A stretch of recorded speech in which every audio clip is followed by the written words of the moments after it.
Good morning class. आज हम पढ़ेंगे हिंदी साहित्य इतिहास लेखन की परंपरा के कुछ महत्वपूर्ण तथ्य जो कि आपकी परीक्षा की दृष्टि से बहुत ही महत्वपूर्ण है। हिंदी साहित्य के इतिहास लेखन का सबसे पहला प्रयास फ्रेंच विद्वान गारसा दी तासी ने किया। गारसा दी तासी ने अपनी पुस्तक की रचना फ्रेंच भाषा में की। तारसी ने अपनी पुस्तक का नाम इस्तवार दा लेई ए इंदोई हिंदुस्तानी रखा था। यह पुस्तक 2 भागों में विभक्त है, जिसका प्रकाशन 1839 तथा 1847 में हुआ।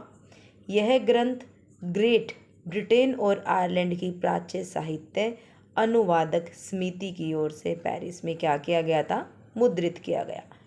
इस्तवार दा लेई ए हिंदुस्तानी द्वितीय संस्करण 3 भागों में विभक्त है और जिसका प्रकाशन 1871 ईस्वी में हुआ। तारसी ने अपनी पुस्तक में हिंदी और उर्दू के अनेक कवियों का विवरण अंग्रेजी वर्णाक्रम अनुसार दिया है।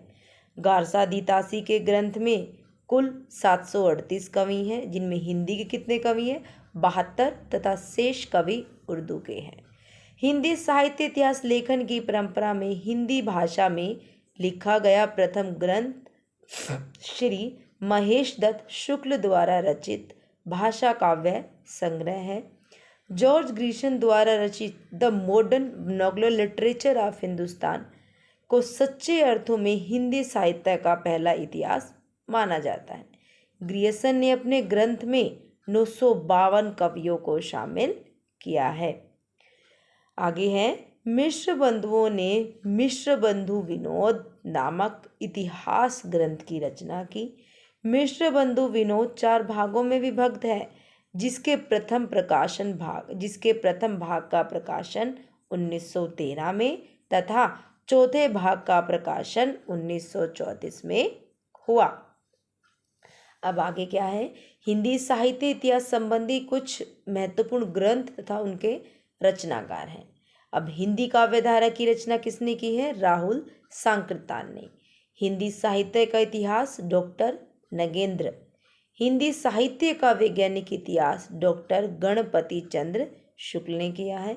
हिंदी भाषा का विकास डॉक्टर श्याम सुंदर दास। हिंदी भाषा और साहित्य डॉक्टर श्याम सुंदर दास। आधुनिक हिंदी साहित्य नंद दुलारे वाजपेयी।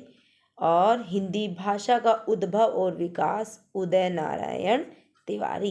हिंदी वीर काव्य डॉक्टर टेकम सिंह तोमर।